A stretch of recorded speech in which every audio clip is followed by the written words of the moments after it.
그 토지 투자하는 경우에 잘못 사면 땅을 네네. 이거는 뭐 손자까지 물려줘야 된다 그런 이야기도 있잖아요. 네, 맞습니다. 뭐 어떤 토지를 사면 이렇게 실패한다고 봐야 될까요?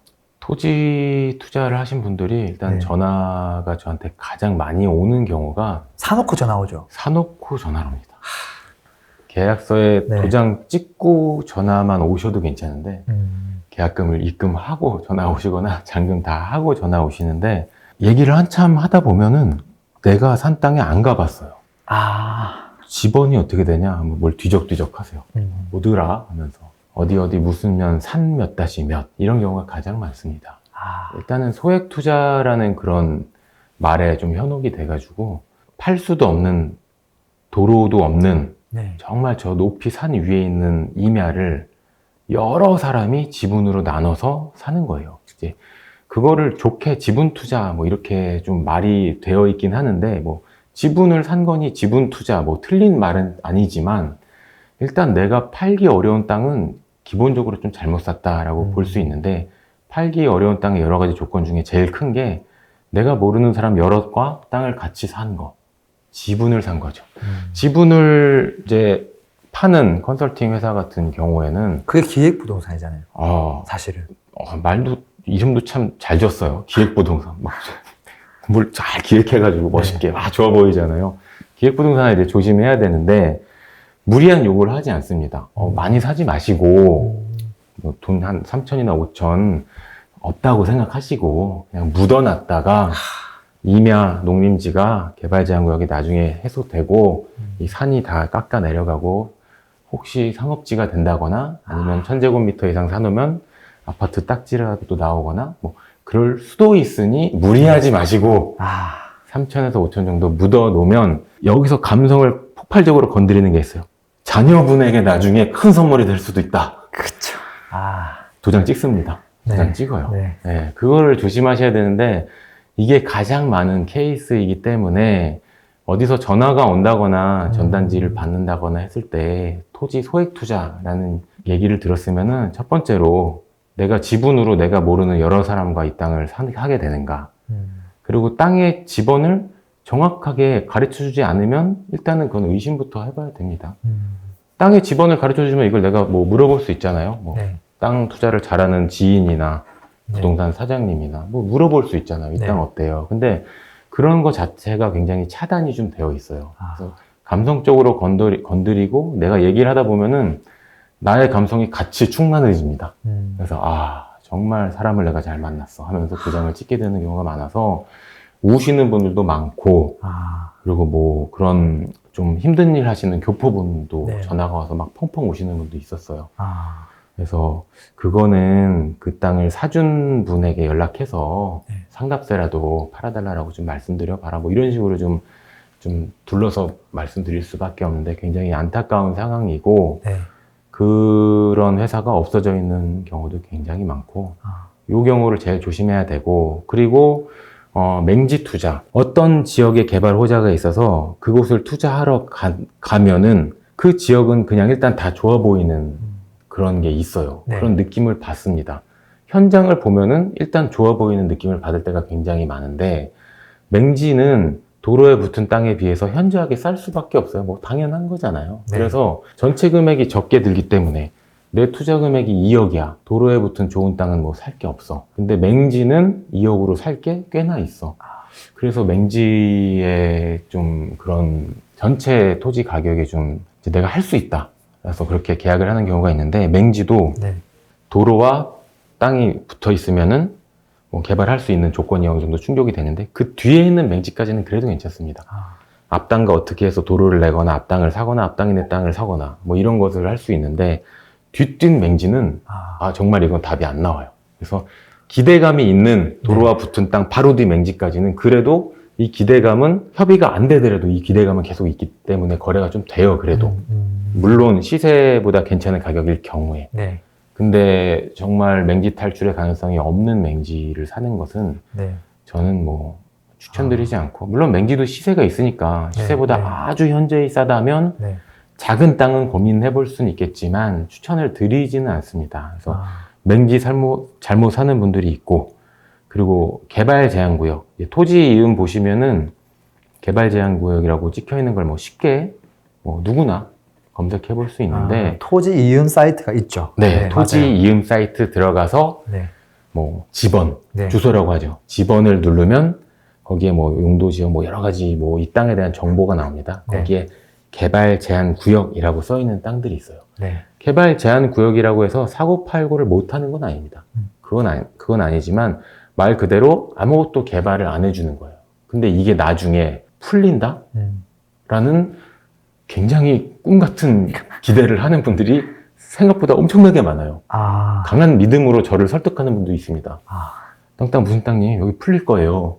저를 설득하고 계시는 분도 있는데 일단은 뭐 그런 경우도 있지만 그냥 탁 잘라 말씀드리면 안 풀릴 확률이 99.55%다. 안 풀립니다. 그리고 만약에 풀려도 수용되는 경우가 많아서 시간도 돈이잖아요. 돈이 그냥 묶여버리는 경우가 많고 공시지가를 보면은 공시지가 잘 안 올려요. 네. 보상할 때 뭐 공시지가에 뭐 2배, 3배, 3.5배 뭐 어느 정도 정해진 게 있기 때문에 그런 거 이렇게 흐름만 봐도 그거는 좀 돈이 좀 묶인다. 철도 여기 생기는데 그 바로 앞에 있는 땅이라면 네.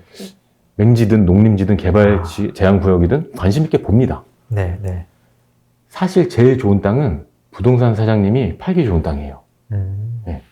용도 지역도 봐야 되고 어떤 건축 허가가 나는지 도로 상황, 배수로 뭐 다 봐야 되지만 네. 우린 투자자잖아요. 네. 나중에 잘 팔아야 되잖아요. 잘 팔려면 부동산 사장님이 브리핑하기 좋아야 되잖아요. 근데 부동산 사장님이 브리핑하기 좋은 여러 가지 조건 중에 제일 좋은 거는 개발 지역이나 지하철역 바로 앞에 있는 땅입니다. 그래서 그 정도로 가깝다면은 여러 가지 조건이 좀 안 좋아도 좀 관심 갖고 이제 보는 경우는 있지만 네. 이런 경우는 좀 흔치 않아요. 그런 경우라도 가격이 너무 비싸 버리면 또 의미가 없기 때문에 개발 제한 구역은 웬만하면 접근하지 마시라. 맹지 탈출이 안 되는 맹지는 접근하지 마시라. 네. 여러 사람과 같이 사는 지분 투자는 접근하지 마시라 라고 좀 말씀드리고 싶습니다. 그럼 그것만 아니면 다 괜찮은가요? 그건 또 아니잖아요. 그건 또 아닌데 이런 좀 착각을 할 때가 있어요. 현장에 투자를 하면 개발하는 지역에서 가깝다라고 하면서 10km밖에 안 된다. 근데 내가 그렇게 또 생각하니까 네. 그래 쉽게 가까울 수도 있죠. 땅을 임장하러 가면은 각오가 돼 있어요. 오늘 하루를 다 쓸 각오가. 땅 보러 차 타고 쭉 갔다 오는 것에 큰 거부감이 없어요. 네, 네. 근데 이거는 정말 여의도에서 잠실에 있는 땅 가깝다라고 하는 거랑 크게 다르지 않거든요. 그 정도의 거리인데도 가깝다라고 그래요. 현장에 가면은. 그래서 좀 냉철하게 이게 이 개발 지역이 도시가 됐을 때 여기가 진짜 가까운 건가. 이 땅에다가 스크린 골프장을 차리면 이 개발지 도시에서 골프 치러 올 것인가. 약간 이런 좀 마인드로 접근을 하셔야지 거리에 대한 잘못된 판단을 하는 실수를 좀 이제 막을 수가 있습니다. 이거 중요한 포인트네. 거리. 네, 네. 맞아요. 차로 한 3, 4분 뭐 정도는 돼야지 좀 가깝다라고 네. 생각할 수가 있습니다. 네. 맹지 말고 또 뭐 실패 사례들이 또 혹시 있나요? 실패 사례는 도로와 붙어 있어야지 최소한 뭐 2m, 뭐 네. 지자체마다 좀 다르긴 하지만 그래도 2m 이상은 붙어 있어야지 개발 허가가 나오는데 네. 도로랑 붙은 면이 너무 좁은 땅이 있어요. 네, 도로랑 붙은 면은 좁고 뒤는 넓고 약간 풍선같이. 네. 이거 좀 안 좋은 모양이라고 할 수 있는데 그래도 도로랑 붙어 있다고 이 땅을 시세보다 좀 싸다고 사는 경우 있는데 부동산 사장님 입장에서 아까 뭐라고 말씀드렸잖아요. 브리핑하기 되게 힘들어요. 제가 말한 거랑 똑같이 말을 해야 됩니다. 손님한테. 도로랑 붙어 있는 면이 좁긴 한데 자신이 없어요. 그래도 붙어는 있어요. 라고 브리핑해야 되기 때문에 네. 내가 살 때 들은 브리핑은 내가 팔 때 해야 되는 브리핑이에요. 네, 그래서 내가 살 때 좋은 내용을 이렇게 잘 듣는 거를 이렇게 잘 기억해 두시면은 네. 결정할 때 좀 도움이 많이 될 수가 있습니다. 네. 근데 사실 실패를 방지하는 가장 좋은 방법은 성공 사례를 많이 보는 거일 수도 있잖아요. 맞습니다. 좀 성공 사례 같은 거 몇 가지 좀 말씀해 줄 수 있나요? 좀 현실적으로 와닿는? 사거리에 코너에 땅이 있었습니다. 그게 뭐 도시인가요? 비도시 지역 계획관리 땅이었는데 개발이 되는 지역에서는 차로 한 3분 정도 거리 네. 나와서 있는 사거리 농림 지역도 많았지만 그 사거리 주변만 계획 관리였기 때문에 굉장히 희소 가치가 있는 사거리였어요. 네. 사거리에 코너 땅이 나와서 저도 이거를 좀 사고 싶다라는 생각을 좀 했거든요. 근데 저도 놓쳤는데 어떤 투자자분들이 두 분이서 내 친구분들이 같이 샀습니다. 근데 뭔가의 이 조건들이 너무나 좋았어요. 사거리 코너만인 것도 좋은데 네. 거기다 계획 관리였고 2차선 도로였고 네. 앞에 국유지라고 하죠. 네. 도로랑 내 땅 사이에 국유지도 있었어서 점용하면은 이거 그냥 아주 최소한의 비용을 내고 좀 쓸 수 있는 땅도 크고 네. 뭐 누가 봐도 너무나 좋은 땅인데 저는 놓쳤지만 그분들은 바로 샀어요. 그분들이 사고 1년 있다가 큰 수익을 내고 팔았는데 내놓자마자 바로 팔렸어요. 그때도 제가 샀어야 되거든요. 네. 근데 그거를 산 분이 또 한 2년 있다가 네. 또 큰 수익을 보고 바로 또 팔았어요. 그 수익이 얼마나 났을까요? 처음 판 사람은? 그래도 웬만한 대기업의 한 2년 연봉 이상은 뭐 대략적으로. 네. 근데 뭐 한 거는 별로 없어요. 사람을 네. 잘 만나서 그 땅을 소개를 받게 되었고 네. 네. 그리고 과감하게 결정했고. 네. 근데 그렇게 여러 가지 조건들이 좋을 때 과감하게 결정을 한 분들이 네. 이제 수익을 냅니다. 근데 저 뭐 직접 뭐 투자를 하러 다니는 뭐 저 같은 투자자도 멈칫하는 사이에 뺏기는 땅들이 있거든요. 근데 그런 거를 잘 볼 줄 아는 분들이 수익을 많이 내기 때문에 그거는 이제 성공 사례 중에 하나인데 좀 그 안에서 주는 메시지는 조건이 이래저래 좋을 때는 좀 과감하게 결정할 필요가 있습니다. 예. 여러 가지 조건 중에 한두 개만 막 좀 많이 빠져도 거래가 안 되는 경우가 많은데 이런 땅들이 좀 흔치는 않아요. 근데 아마 이 듣는 분들이 계획관리 지역이 뭐가 좋냐 이걸 잘 모를 거예요. 네네. 근데 보통 이제 도심 지역 있으면 뭐 2종, 3종, 뭐 단독주택, 아파트 막 지어지고 네네. 넘어가면 그 쿠션 역할을 좀 자연 녹지가 해주고 네네. 넘어가면 이제 계획관리 지구 나오고 한 1시간, 한 30분에서 1시간 가는 거리가 되면 이제 막 생산관리 지구 나오고 하는데 맞아요. 이게 도심하고 굉장히 가까운 땅이라는 거잖아요. 여차하면 이게 또 도심으로 편입될 수도 있는. 맞습니다. 계획하고 있고 관리하고 있는 지역이 되니까. 네, 맞아요. 거기에 지금 사거리 코너가 되니까. 맞아요. 그런 땅이 좋을 수밖에 없다는 거잖아요. 좋을 수밖에 없는 땅입니다. 그런 땅은 뭐 있어요. 그런 땅이 네. 막 늘어나진 않지만 존재하고 있습니다. 네. 그게 나한테 왔을 때는 정말 좋은 타이밍이구나 판단하고 바로 또 계약을 해야 됩니다. 네. 좋습니다. 토지 투자하면 나이가 많은 분들만 해야 되나? 뭐 그런 또 생각도 많이 있으실 텐데. 네. 뭐 20대가 하긴 쉽지 않을 것 같은데 3040 조금 젊은 분들이 토지 투자에 관심이 있는 분들이 있다면 네네. 이분들에게 뭐 좀 조언해 주신다면 어떤 게 있을까요?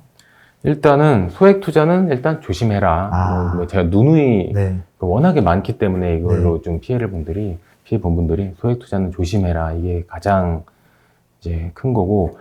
그리고 땅 자체가 마음에 드는데 네. 내가 투자금이 부족할 때는 공동 투자 저는 괜찮습니다. 괜찮다고 봅니다. 믿을 수 있는 사람은? 예, 공동 투자를 할 때 가장 위험한 거는 땅을 팔 때 트러블이 생기는 거거든요. 네.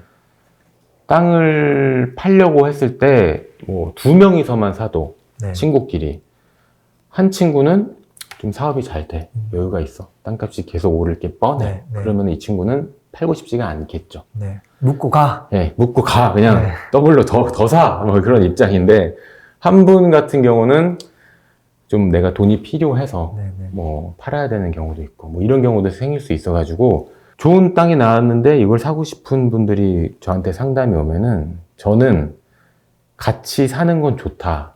대신 둘이서 뭐 각서까지는 아니고, 그냥 뭐 서약서 정도는 작성을 해라. 이 서약서의 내용은 3년 정도 지났을 때 괜찮은 시세에 팔거나 아니면 투자 수익률, 땅값이 2.5배 정도 됐을 때 팔거나를 협의하여 결정한다. 요 정도는 작성을 해라. 네. 그러면은 그런 거에 이르렀을 때 네. 뭐 자연스럽게 이야기가 나올 수 있고, 네. 어떤 사람은 꼭 팔았으면 했을 때 뭐 문서가 있으니까 뭔가 좀 네. 더 뭐 내 처지를 좀 더 좀 명확히 얘기도 할 수 있고 이런 게 있거든요. 네. 그런 정도는 그래도 아무리 친해도 그건 맞죠. 예, 그런 정도는 해놓는 필요성이 있고, 공동 투자를 하다 보면 아무래도 크고 작은 비용 드는 게 있습니다. 예, 뭐 아파트 같은 경우는 뭐 수리비나 뭐 이런 것들일 텐데, 땅 같은 경우도 뭐 농지를 좀 한 번씩 좀 정리한다거나 밭갈이를 한다거나 네. 아니면 때에 따라서 측량을 해야 될 필요성도 있고 네. 비용이 들어가는 것들이 좀 소소하게 있어요. 아, 예, 그런 것들은 뭐 무조건 n분의 1 한다. 네. 그런 것도 서약서에 좀 같이 넣게끔 이렇게 네.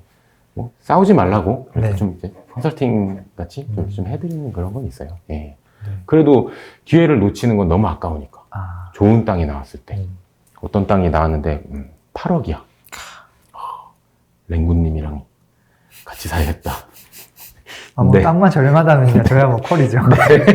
내 융통 자금이 네. 대출 껴서 4억 랭구님 얼굴이 딱 생각이 나면은 되시죠? 가능하시죠? 알고 봤더니 막 여기 또 기획부동산에서 지금 나한테 작업하고 있는 걸 수도 있겠네요. 설마요. 네. 네. 네, 당연히 공동투자 뭐 할 수도 있다. 정말 좋은 기회 땅이라면. 맞아요. 흔치가 않습니다. 좋은 소액 땅 투자는 나한테 오는 게. 좀 생각을 버리고. 네. 그리고 이런 게 있어요. 그 YG 양현석 대표도 네. 부동산에 매일 오전에 출근했다라는 제가 얘기가 들었어요. 예. 그런 것처럼 뭐 저희 뭐 부모님, 누님 다 부동산 하니까 제가 자주 가는데 매주 같은 시간에 부동산에 오시는 분이 있어요. 그 열정은 제가 인정합니다. 네. 토지 투자는 차 타고 멀리 가야 되는데 네. 뭐 예를 들어 토요일 오전 11시에 커피를 사들고 매주 오는 분.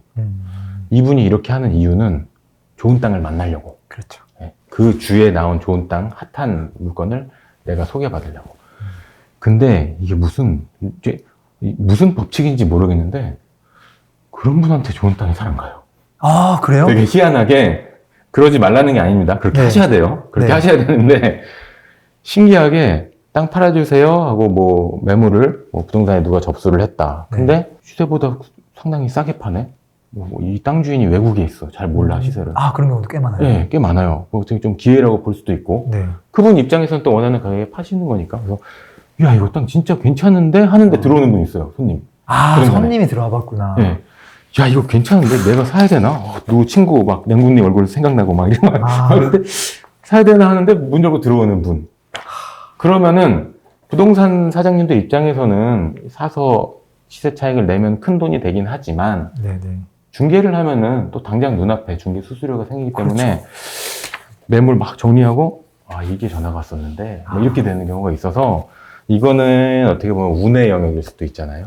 그래서 부동산 토지 투자는 특히 네. 운도 많이 필요하긴 하는데 뭐 이렇게 뭐 맨날 찾아가는 게 안 좋다 이 얘기를 하는 게 아니라 좀 그래도 생각날 때는 주기적으로 부동산에 전화를 많이 돌리고 그리고 때에 따라서는 맛집 검색하면서 그 지역에 가면서 부동산 좀 들려보고 그리고 전혀 내가 뭐 임장하러 간 게 아니어도 용인, 안성, 평택 뭐 이런 데 지나가다가 네. 부동산에 좀 쓱 들어가 보고 아무 부동산에 들어가지 말고 네.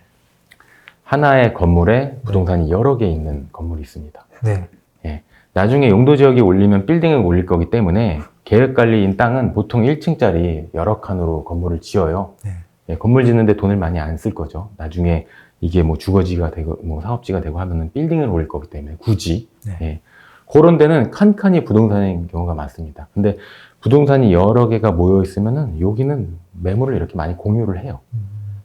이렇게 여러 군데 모여 있는 곳 중에 맨 끝에 코너에 있는 부동산. 여기가 물건이 제일 많습니다. 네. 근데 실수를 하는 게 나는 정말 행운아야. 뭐 느낌적인 느낌이 있어요. 딱 어떤 투자지에 가서 나만의 느낌. 막 가다가 저기 외딴 곳에 부동산이 하나가 딱 있어. 뭔가 나 느낌이 있습니다. 네. 네. 이름도 행운 부동산이야. 왔어. 나에게 행운이 왔어. 거기 가지 마시라. 다른 지역에서 있다가 일로 오신 부동산이라 말씀은 잘 하시지만 물건이 잘 없는 경우가 있고 그래서 톨게이트 앞이나 아니면 시가지에 있는 여러 부동산이 붙어 있는 곳에 코너에 끄트머리에 있는 부동산에 가시면은 이건 뭐 그냥 현장 팁이라고 뭐 할 수가 있죠. 뭐 랭군님께 제가 배워야 되는 내용이기도 한데 아닙니다, 이런 아닙니다. 팁은 그냥 그 토지 시장에서는 좀 그런 게 있어요. 근데 그게 나에게 행운을 가져다 주는 경우일 때가 많아요. 실제로. 토지는 중개사가 대단히 중요합니다. 물건 사실. 많이 보는 게 중요합니다. 네. 맞아요.